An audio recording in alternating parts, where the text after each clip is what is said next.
하나님 말씀을 봉독합니다. 함께 나누실 하나님의 말씀은 마가복음 9장 1절부터 13절까지 말씀을 봉독하겠습니다.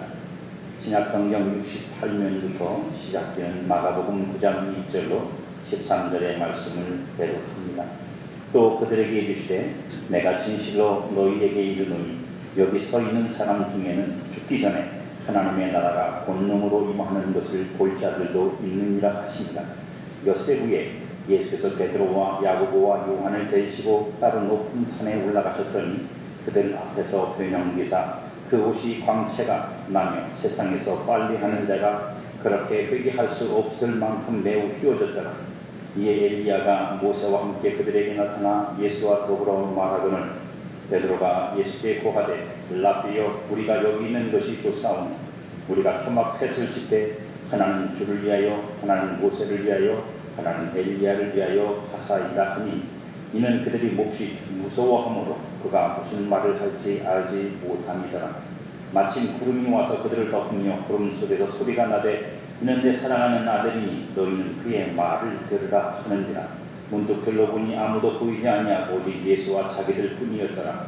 그들이 산에서 내려올 때 예수께서 경고하시되 인자가 죽은 자 가운데서 살아날 때까지는 본 것을 아무에게도 이르지 말라 하시니 그들이 이 말씀을 마음에 두며 서로 문의하되 죽은 자 가운데서 살아나는 것이 무엇일까 하고 이에 예수께 묻자와 이르되 어찌하여 서기관들이 엘리야가 먼저 와야 하리라 하나이까. 이르시되 엘리야가 과연 먼저 와서 모든 것을 기록하거니와 어찌 인자에 대하여 기록하기를 많은 고난을 받고 멸시를 당하리라 하였느냐. 그러나 내가 너희에게 이르노니 엘리야가 왔을 때 기록된 바와 같이 사람들이 함부로 대우하였느니라 하십니다. 아멘. 예수님께서 공생애를 시작하시면서 선포하신 복음이 마가복음 1장 14절 15절에 이렇게 기록이 되어 있습니다. 요한이 잡힌 후 예수께서 갈릴리에 오셔서 하나님의 복음을 전파하여 이르시되 때가 찼고 하나님의 나라가 가까이 왔으니 회개하고 복음을 믿으라. 이것이 주님의 복음이었습니다. 때가 찼고 하나님의 나라가 가까이 왔다. 그리고 예수님은 예수님의 삶을 통해 나타나는 하나님의 능력을 하나님의 나라가 임하는 것이라고 말씀하세요. 마가복음에는 그 본문이 없는데 누가복음에 보면 11장 20절에 그렇게 말씀합니다. 그러나 내가 만일 하나님의 손을 힘입어 귀신을 쫓아내면 하나님의 나라가 이미 너희에게 임하였느니라. 그러니까 가까이 온 것만이 아니라 이게 임했다라고 말씀하세요. 그리고 오늘 예수님은 제자들에게 오늘 본문 9장 1절에서 이렇게 말씀하십니다. 또 그들에게 이르시되 내가 진실로 너희에게 이르노니 여기 서 있는 사람 중에는 죽기 전에 하나님의 나라가 권능으로 임하는 것을 볼 자들도 있느니라 하십니다. 이제 하나님의 나라가 권능으로 임하는 걸 보게 된다고 말씀하세요. 근데 다가 아니라고 그랬어요. 다가 아니고 볼 자들도 있고 못 볼 사람들도 있다는 말입니다. 맹인이 되어 보지 못하는 제자들 중에 어떤 사람에게는 하나님의 나라가 권능으로 임하는 것이 보여질 것이라는 말씀입니다. 밟지 봐야 할 것이 무엇인지 보여주시겠다는 뜻입니다. 그렇죠? 예수님을 따라다니는 사람들이든 제자들이든 그들이 정말로 봐야 할 것이 무엇인지를 주님이 보여주시겠다는 겁니다. 근데 의미심장한 말씀은 뭐냐면 죽기 전에라는 말이에요. 죽기 전에 볼 자들이 있느니라. 우리가 이걸 문자 그대로 말하면 그 제자들이 생을 다하고 끝내고 죽기 전에라고 하는 말이잖아요. 그죠? 뭐 제자들 중에서 죽기 전에 하나님의 나라가 권능으로 임하는 것을 못 본 사람은 없을 겁니다. 다른 우리가 빼놓고 전부 다 성령의 충만한 능력에 붙잡혀 복음을 전하는 복음 전도자들로 살았기 때문에 그들이 그것을 보지 못하지는 않았을 겁니다. 그렇다면 여기서 말하는 죽기 전이라는 말은 그들이 육신의 생명이 다하여 죽는다는 얘기는 아닌 겁니다. 왜냐하면 그 전에 하나님의 나라가 그들에게 성령으로 임하셔서 능력으로 사역하는 일꾼들이 되었는데 그들이 왜 못 받겠습니까? 받겠죠. 그럼 이건 다른 의미를 가지는 죽기 전에라는 뜻이죠. 우리는 지난 시간에 예수님의 죽음과 그 죽음을 따르는 나의 죽음에 대해서 말씀을 드렸어요. 그 죽음을 통해 우리는 참 생명을 얻고, 그래서 그렇게 말씀하시죠. 누구든지 나를 따라오려거든 자기를 부인하고 자기 십자가를 지고 나를 따를 것이니라. 사람이 자기 목숨을 잃고 천하를 얻은들 무슨 유익이 있겠느냐. 그래서 살고자 하는 자는 죽을 것이요 죽고자 하는 자는 살 것이라고 하는 이 말씀에 대한 이해를 여러분들에게 설명을 드렸습니다. 그 죽음을 통해 우리는 참 생명을 얻고 그 죽음을 통해 우리는 밝히 봄을 얻을 수 있다는 것이 지난주의 말씀이었어요. 그런데 주님이 이제 말씀하시는 것은 그 죽음이 경험되기 전에, 그러니까 육신으로 죽는 게 아니고 그 죽음, 예수 그리스도 안에서 함께 죽어 장사 지낸 바 되고 다시 예수 그리스도 안에서 살아나는 이 경험이 있기 전에 누군가는 하나님의 나라가 권능으로 임하는 걸 볼 수 있는 사람들이 있다. 누군가는 볼 것이다 라고 말씀하고 있는 거예요. 거기에는 물론 그 바닥 베이스에 깔려있는 게 있죠. 뭐가 깔려있는 거죠? 네. 나와 함께 죽고 나와 함께 다시 살아나지 않으면 이 하나님의 나라가 권능으로 임하는 것을 사실상은 볼 수 있다는 거예요? 없다는 거예요? 볼 수 없다는 뜻이에요. 볼 수가 없는데 그래서 죽기 전에가 그거예요. 그래서 죽기 전에 볼 수 없는데 그러기 전에 그런 하나님의 은혜가 오기 전에 내가 누군가에게는 내가 누군지를 하나님의 나라가 권능으로 임하는 게 뭔지를 보여주겠다는 뜻입니다. 그리고 그 말씀을 하신 후에 오늘 본문에 있는 높은 산에 올라가셔서 변형된 예수님의 모습을 몇 명의 제자들에게만 보여주십니다. 그러니 그 변형의 사건, 오늘 본문에 변화산에서 변화되신 변형의 사건 속에 하나님의 나라가 권능으로 임하는 것과 성도인 우리가 밝히 보아야 할 것의 내용이 거기에 들어가 있는 거예요. 그죠? 이해가 가십니까? 이 변형된 사건 속에 하나님 나라가 권능으로 임하는 게 뭔지가 설명되어 있고 그 설명되는 것 속에 우리가 정말로 예수를 통해 보아야 될 것을 보게 만들어주는 게 들어있단 말입니다. 예수님은 베드로와 요한 그리고 그의 형제 야고보만 데리고 높은 산에 올라갔습니다. 어떻게 보면 이 세 사람은 특혜를 입는 것 같아요. 특별한 경우에는 예수님이 이 세 사람만 데리고 다니시거든요. 왜 그러셨는지 정확하게 성경이 설명하고 있지는 않습니다. 변형이 되셨다는 게 중요하죠. 변형이 되셨다는 말은 다른 형상으로 자신을 바꾸셨다는 말씀입니다. 하늘로부터 예수님이 우리에게 오셨죠. 믿으십니까? 그냥 아기가 태어나 돌을 닦은 게 아니고 예수님은 처음부터 하늘로부터 오신 분입니다. 그래서 다른 거죠. 우리가 태어난 거하고 다른 겁니다. 그것부터 하나 여러분들이 바른 신앙 갖지 못하면 세상에서 말하는 그런 예수 잘못 믿습니다. 예수님은 인간에 의해 태어난 인간이 아니라 하늘로부터 인간이 되어 오신 분이에요. 그래서 오실 때 어떻게 하세요? 사람의 형상을 입고 오셨다고 성경은 말하죠. 그죠? 원래는 사람의 형상이 아니시란 말입니다. 사람의 모양이 아니고 하나님의 형상이셨는데 그 하나님의 형상이신 예수님이 그걸 버리고 사람의 모양을 입고 우리 가운데 오신 분이 예수님. 그래서 바울은 이 진리를 우리에게 이렇게 말합니다. 빌립보서 2장 6절, 7절, 8절 그는 근본 하나님의 본체시나 하나님과 공동김을 취할 것으로 여기지 아니하시고 포기하셨다는 얘기입니다. 오히려 자기를 비워 종의 형체를 가지사 그 종의 형체가 뭐냐? 사람들과 같이 계셨고 사람이 종의 형상입니다. 기준이 뭐예요? 하나님의 기준입니다. 우리가 볼 때는 우리가 전부이가 갖고 최고인 것 같지만 하나님의 기준으로 볼 때 우리는 종과 같은 존재라는 말입니다. 종의 형체도 사람과 같이 되셨고 사람의 모양으로 나타나사 자기를 낮추시고 죽기까지 복종하셨으니 곧 십자가에 죽으십니다. 예수님이 변형되셨다는 것은 사람의 모양에서 하나님의 형상으로 바꾸셨다는 것이에요. 자기의 본래의 모습을 들춰내셔서 성도들, 그 제자들 앞에 폭로하셨다는 뜻입니다. 제자들이 보지 못했어요.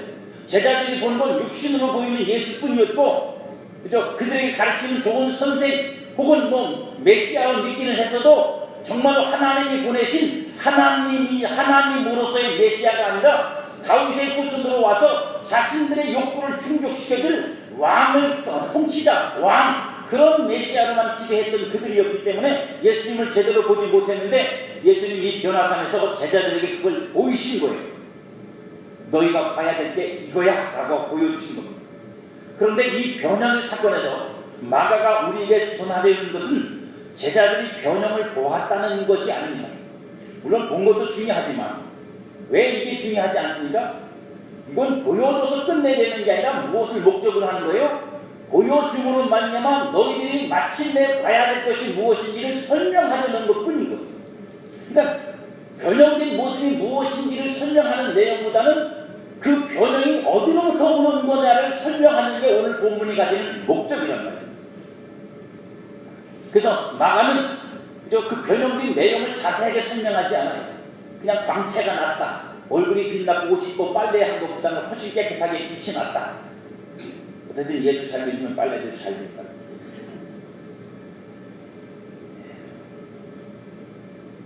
그렇게 보아야 하는 이유 두 곳을 찾아볼 수 있는데, 하나는 변형의 현장에 나타난 모세와 엘리야 그리고 예수님이 대화를 나누는데 마가는 그 대화에 관심이 없어요.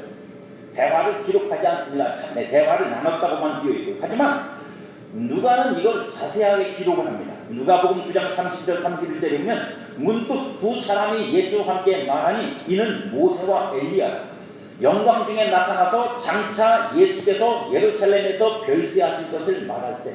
무슨 얘기를 했다고요? 예수님이 예루살렘에서 잡히고 순환당하시고 죽으실 것을 말했다는 겁니다. 그 얘기하려고 오신 거라고요. 또 산에서 내려오며 예수님이 제자들에게 이렇게 말씀하십니다.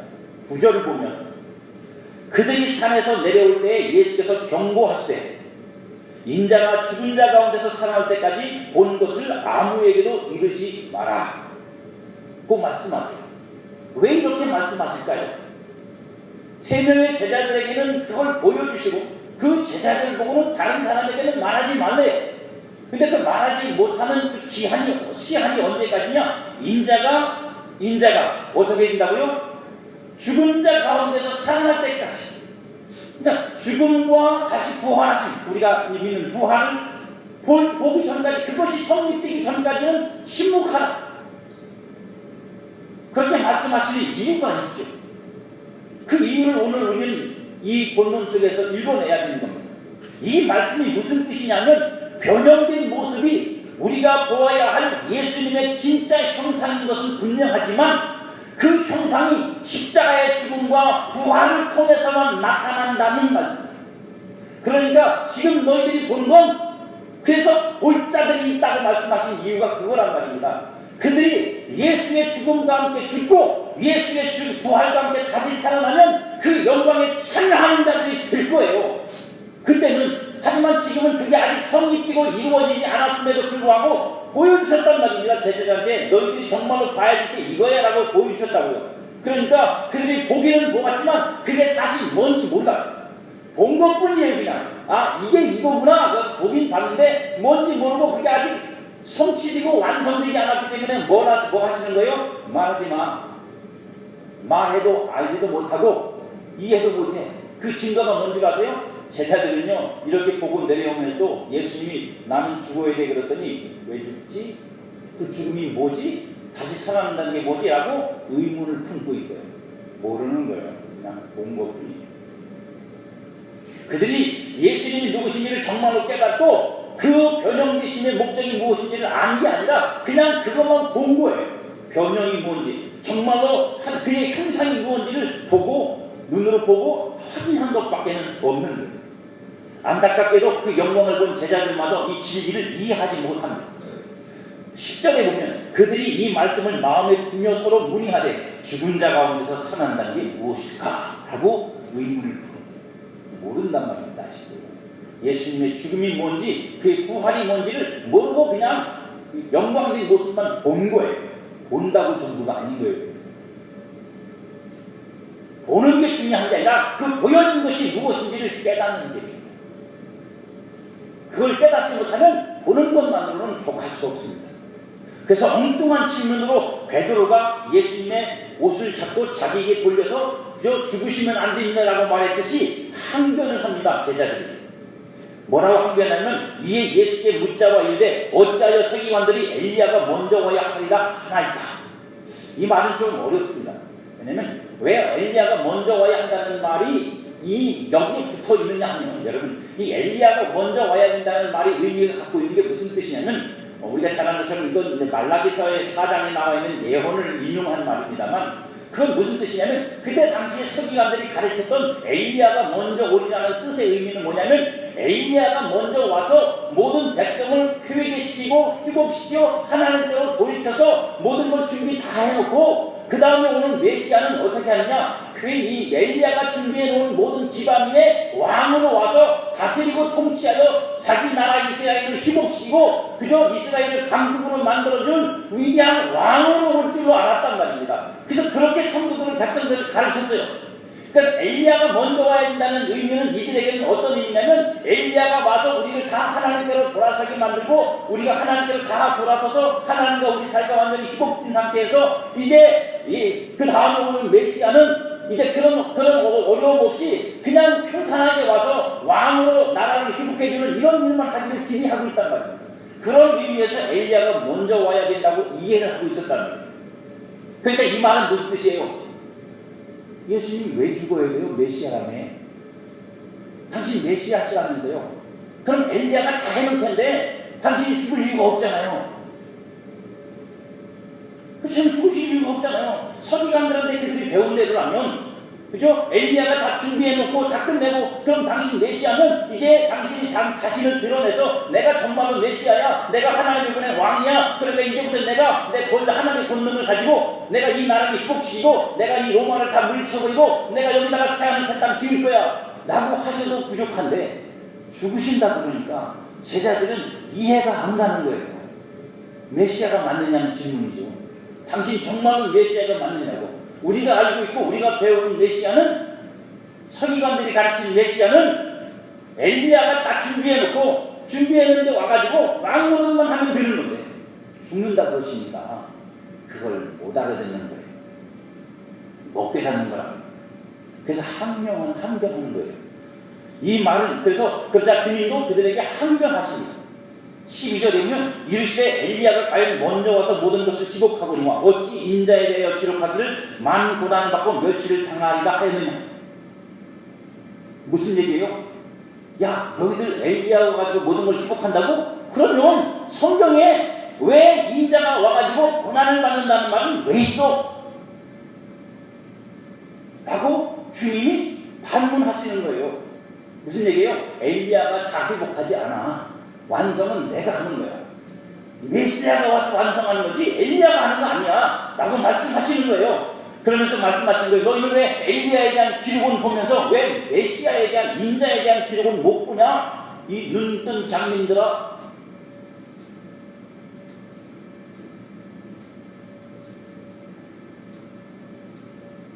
왜 이렇게 제가 길게 설명을 드리냐면, 하나님의 나라가 권능으로 임한다는 말씀은 지금은 예수님의 변형된 모습으로 밖에는 그 권능이 나타남을 보여줄 수가 없어요. 예수님 자신에게서만, 자신을 통해서 설명할 수밖에 없으니까 보여주신 거예요, 그냥. 하지만 그것이 실제는 어떻게 되는 거예요? 십자가의 죽음을 통해, 그리고 부활을 통해 드러나고 경험되어진 사건들은 우리에게 온단 말입니다. 그래서 앞뒤로, 중간에 뒤로 예수님의 죽으심과 부활에 대한 말씀을 삽입시키고 있는 거예요. 그것이 거기에 거론되고 있는 거라. 그래서 하나님이 구름 속에서 나타나서, 예수님이 이 모세와 엘리야하고 이야기를 나누니까 하늘에서 구름이 확 덮더니 그 구름 속에서 소리가 나기 시작합니다. 마가복음 9장 7절에 보면 마침 구름이 와서 그들을 덮으며 구름 속에서 소리가 나되 이는 내 사랑하는 아들이니 너희는 그의 말을 들으라 하십니다. 하면서 내 사랑하는 아들이 그의 말을 들으라는 말씀이 무슨 의미일까요? 어렵지 않죠. 내 아들이야. 내 말 잘 들어. 내 말 들으면 돼. 그렇게 말씀하신 거예요. 하지만 그 의미를 우리는 꼭 새겨들어야 합니다. 히브리서는 그 의미를 우리에게 이렇게 설명을 하는데, 히브리서 5장 8절로 9절에 보면 그가 아들이시면서도 받으신 고난으로 순종함을 배워서 온전하게 되셨은즉 자기에게 순종하는 모든 자에게 영원한 구원의 근원이 되시고, 여기서 보면 예수님께서 뭐라고 말씀하세요? 예수님이 하나님에게 순종하여 온전케 되었고 그가 그 온전케 되므로 우리의 구원의 근원이 되셨대요. 그리고 우리에게 뭐라고 말해요? 우리는 어떻게 해야 된다? 그에게 순종해야 된다. 예수님에게 순종해야 된다. 여러분 여기서 말하는 순종 그리고 오늘 본문이 말하는 그의 말을 들으라는 말은 같은 맥락에 있는 같은 뜻이에요.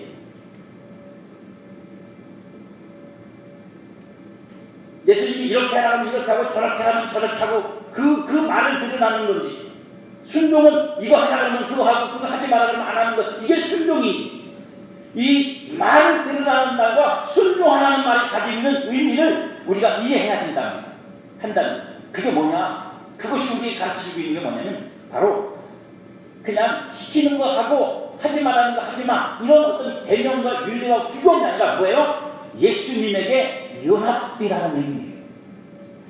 이 말을 들으라는 것은 그를 통하여만 뭐 한다고요? 우리가 그 영광에 이르기 때문에, 그를 통하여 그 영광이 이른다는 건 그가 죽으시고 다시 부활하심을 통해서 우리에게 나타내시는 하나님의 영광이 우리에게 나타나게 된다는 것을 말씀한 겁니다. 그러니까 그 영광에 참여하려면 어떻게 해야 돼요? 예수 그리스도에게 연합되지 않으면 절대로 누구도 아무도 그 영광에 참여할 수 없는 거예요. 그의 고난과 죽으심에 연합하여 부활에도 연합하는 자가 될 때 우리는 그 영광에 참여하는 자가 되고, 그 영광이 무엇인지를 진짜로 보는 자가 되고, 그 영광을 향하여 나아가는 삶을 사는 자가 될 수 있어요. 그것만이 성도를 그 영광의 형상으로 변형시키는 하나님 나라의 본능이라고 오늘 말씀하고 있습니다. 로마서 1장 5절에 보면 만일 우리가 그의 죽으심과 같은 모양으로 연합한 자가 되었으면 또한 그의 부활과 같은 모양으로 연합한 자도 되리라. 아멘. 그 부활의 모양으로 연합한 자가 된다는 게 바로 오늘 이 영광의 모습으로 나타난다는 뜻이잖아요. 이게 뭐로 가능하다고요? 연합함으로 가능하다. 그러니까 내 아들이 이의 말을 들으라. 하나님께 순종한 예수 그리스도가 순종으로 온전케 되었은 우리의 구는 온전케 되어 우리의 구원의 근원을 주셨음도 그에게 순종하라. 이 순종하라는 말과 들으라는 말은 그 예수 그리스도 안에 속한 자가 되라는 뜻이에요. 그래야만 우리가 영광에 참여하는 자가 된다는 말씀. 십자가만이 하나님 나라의 본능입니다. 아멘.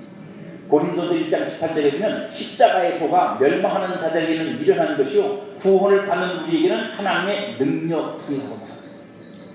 그러니까 멸망하는 사람들에게는 아무 상관이 없어요. 그들에게는 뭐예요? 미련하고 어리석고 정말 뭐에 현찰만한 거예요. 아이고, 저 멀쩡한 사람들이 저거 주일날마다 교회 가가지고 잊지도 않는 예수를 믿는다. 그죠? 우리는 여기 와서 은혜를 받는다고 그러지만 보지 않는 세상 사람들은 그러거든요. 시골에서는 어떤 분이 그랬다고요. 나도 교회를 다닐까 보다. 왜? 세상에 주일날이면 쉬어야 되잖아, 그죠? 네, 자기는 주일날 밭에서 일하고 있는데 저 성도라는 것들 말이죠. 성경에 들어서 뭐 쫙 차려입고 주일날 교회 가는데 얼마나 좋아. 에어컨 틀어놓고. 올여름에는 에어컨 안 타거든요. 아멘 안 하죠. 결국은 무슨 얘기냐면 십자가의 은혜를 경험하지 않고는 예수 그리스도를 밟지 보지 못할 뿐 아니라 그리스도 안에서의 성도인 나도 밟지 보지 못하여 나도 못 보는 소경이 되는 거예요.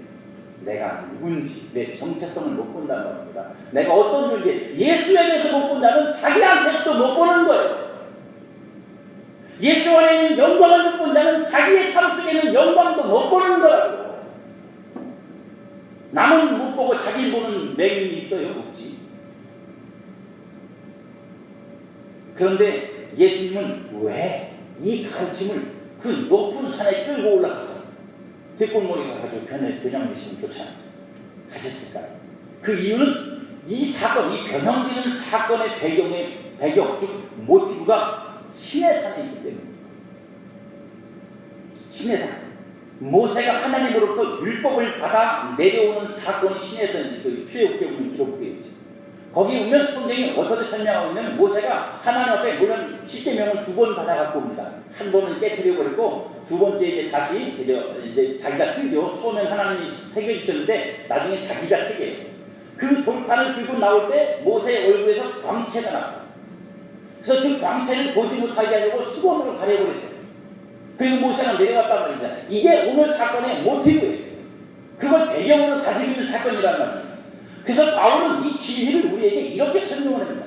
고린도서 3장 13절에 있는 우리는 모세가 이스라엘 자신들에게 장차 없어질 것에 별꼴 주목하지 못하게 하려고 수건으로 그 얼굴에 쓴 것 같이 아니하노라. 무슨 뜻이냐면 모세의 얼굴에 나타나는 광채, 즉 하나님의 영광을 본 영광 속에 들어갔다 나온 자의 그 광채가 있는데 그게 없어질 거래요. 영원하지 않은 거래요. 왜냐하면 그 광채의 진짜가 나타날 때가 온다는 얘기예요. 모세가 들어갔던 영광 속, 그리고 모세의 얼굴 속에 비춰주던 그 영광의 광채가 이게 지금 가짜라는 말이 아니라 이거는 뭐라고? 모형 그림자에 불과하고 진짜가 올 때가 오는데 진짜가 오면 이건 없어질 거니까 그래서 가짜라, 모형도 그림자라 못 보게 하려고 덮어버렸다. 이거 왜 거기에 속으면 안 되니까, 거기에 넘어가면 안 되니까, 모형에 넘어가면 안 되잖아요. 진짜를 만나야지. 할렐루야. 또 예수, 진짜 예수를 믿어야지 모양 예수 믿어서 뭐하게. 그래서 14절에 말하기 그러나 그들의 마음이 완고하여 오늘까지도 구약을 읽을 때 그 수건이 벗겨지지 아니하고 있으니 그 수건은 그리스도 안에서 없어질 것이다. 오늘까지 모세의 글을 읽을 때 수건이 그 마음을 덮었도다. 그러나 언제든지 주께로 돌아가면 그 수건이 벗겨지리라. 주는 영이시니 주의 영이 계신 곳에는 자유가 있느니라. 우리가 다 수건을 벗은 얼굴로 얼굴 거울을 보는 것 같이 주의 영광을 보매 그와 같은 형상으로 변화하여 영광에서 영광이 이르니 곧 주의 영으로 말미암니라. 이미 이 고린도 교회에 향해서 바울은 뭘 얘기해요? 우리가 이미 그 영광을 보고 있고 그 영광의 형상으로 변화하고 있고 영광에서 영광이 이르는 자가 되고 있다고 말하잖아요.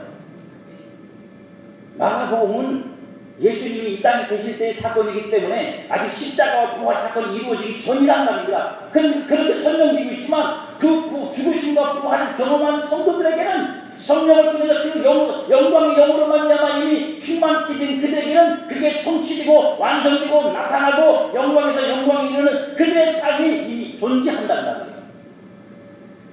모세에게 임한 하나님의 영광은 보지 못하도록 가려졌지만 예수 그리스도를 통해 나타나는 하나님의 영광은 성도에게 가려지지 않고 드러나 보여지며 성도에게 그 영광에 참여하게 만드는 것입니다. 그래서 주님이 오늘 아직 눈 뜨지 못한 그들의 눈을 억지로 열어서라도 보여주시는 거예요. 이게 너희들이 바라봐야 될, 눈 뜨고 봐야 될 내 모습일 뿐 아니라 누구 모습이라고요? 너희의 모습이다. 이 일을 가능하게 하는 오직 한 가지밖에 없다고. 뭐요? 십자가의 능력. 우리의 죄를 대속하시는 십자가의 능력, 죽음, 그리고 죽음을 이기신 부활만이 우리에게 이 눈을 뜨게 만들고 이 영광에 참여하게 만들고 이 영광의 사람으로 살게 만듭니다. 그러나 사람들은 예수님을 어떻게 합니까? 함부로 대합니다. 누구처럼요? 예수님이 맨 마지막에 그렇게 말씀하시죠. 엘리야가 먼저 왔을 때 사람들이 그를 함부로 대우하였느니라. 예수님도 똑같은 대우를 받으시죠. 그 말은 결국 뭐예요? 성도인 우리도 영광의 영이 우리 안에 오셔서 그 영광에 참여하는 자를 우리로 만드시지만 이 세상에서 우리는 어떻게 된다? 대우받지 못하는 자, 그죠? 함부로 대함을 받는 자가 될 수밖에 없다는 뜻을 내포하고 있는 거예요. 세상은 결코 진리를 품고 있는 그 영광의 영을 품고 있는 여러분들을 편하게 놔두지 않습니다. 세상 행복에 젖게 만들지라도 그건 여러분들을 망하게 하려고 하는 거지 여러분들로 그 생명으로 충만하게 하려고 세상 것을 듬뿍 안겨주는 게 아닙니다. 우리가 알아야 될, 성도가 알아야 될 것은 이거예요. 뭐지?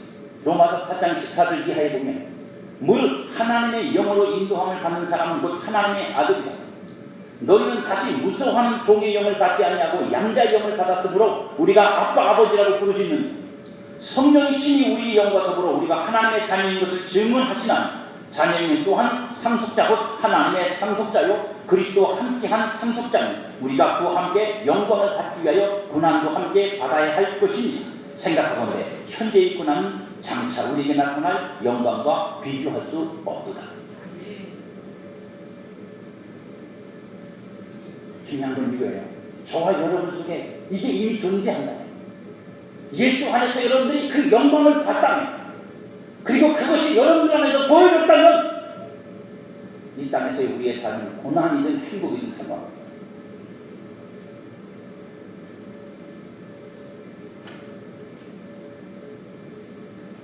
여러분, 그 영광을 포기하고 이 땅의 행복을 쟁취하시겠습니다.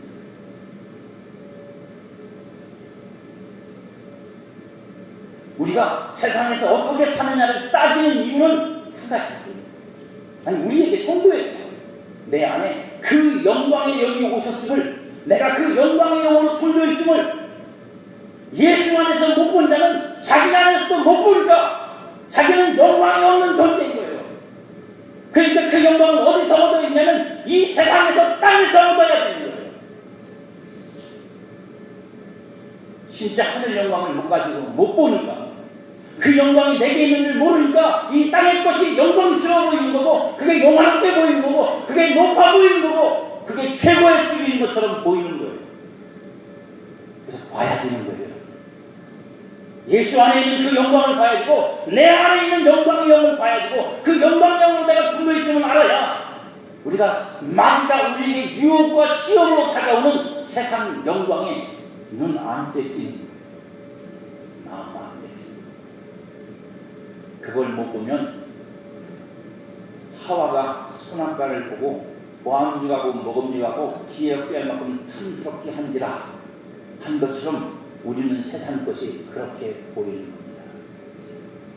먹음직스럽고 보암직스럽고 나를 영광스럽게 만들 만큼의 무언가로 보이고, 그러면 따먹는 거예요. 따먹으면 죽는 거예요.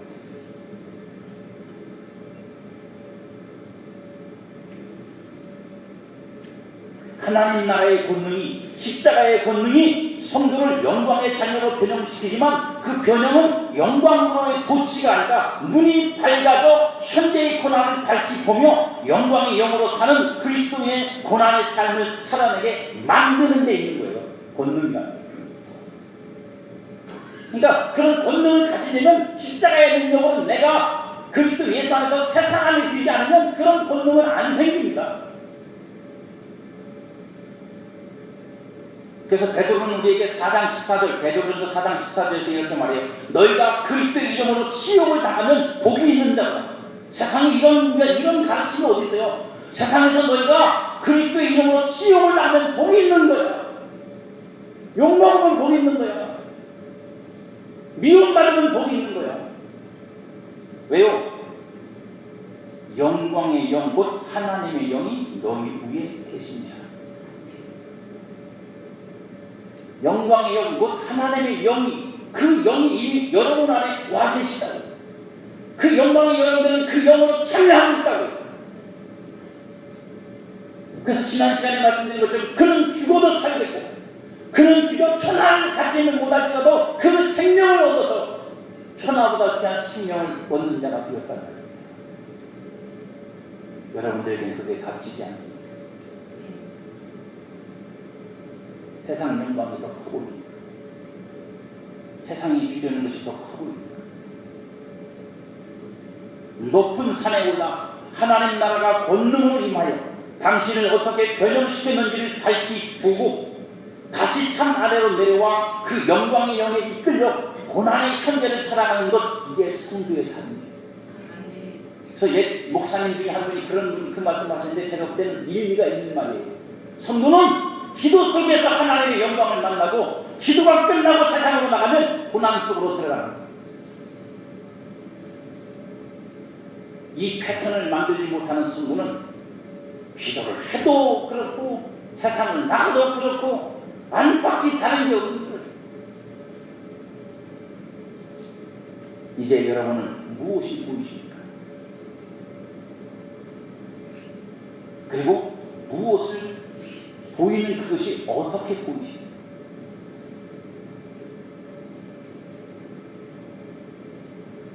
제가 눈 감고 얼굴 돌리고 보고 싶은 대로, 믿고 싶은 대로, 바라는 대로 허상만 쫓지 마시고 눈이 밝아 모든 것을 밝히 보므로 현재와 묵시의 세계가 가지는 충동, 그리스도 예수 안에 있는 하나님의 창세전의 언약 속에서 성취되어가는 하나님의 묵시와 현재를 동시에 갖고 있는 게 성도입니다. 그렇기 때문에 성도 안에는 반드시 이 두 개가 충돌하게 되어 있어요. 현재와 묵시의 세계가 가지는 충돌 속에서 성도는 오직 믿음으로 그게 성도예요. 그 묵시를 바라보고 믿음으로 살아가는 거예요. 그게 믿음으로예요.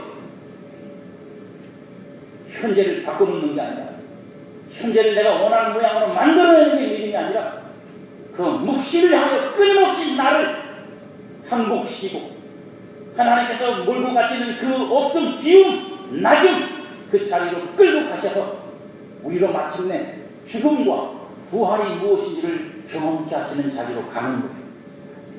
이 충돌 속에서 오직 믿음으로만 살아갈 수 있어요. 거기서는 다른 방도가 없어요. 오직 믿음으로, 그 묵시, 내게 주신 그 영광의 영광 안에서 받은 그 묵시, 그 약속을 붙잡고 가는 거예요. 그 삶이 때로는 우리의 마음을 아프게 만들고, 때로는 외롭게 만들고, 때로는 수많은 사람이 나를 애워싸지만 그 어떤 사람도 내게 힘이 되거나 위로가 되지 못해요. 오직 그 믿음이 있는 자만, 그 믿음을 붙잡고 가는 자만이 성령의 위로하심으로 그 삶을 끝까지 살아갈 수 있을 것입니다. 저와 여러분 모두가 다 그 믿음의 삶을 살아가시기를, 그 권능의 삶을 살아가시기를 주의 이름으로 축복합니다.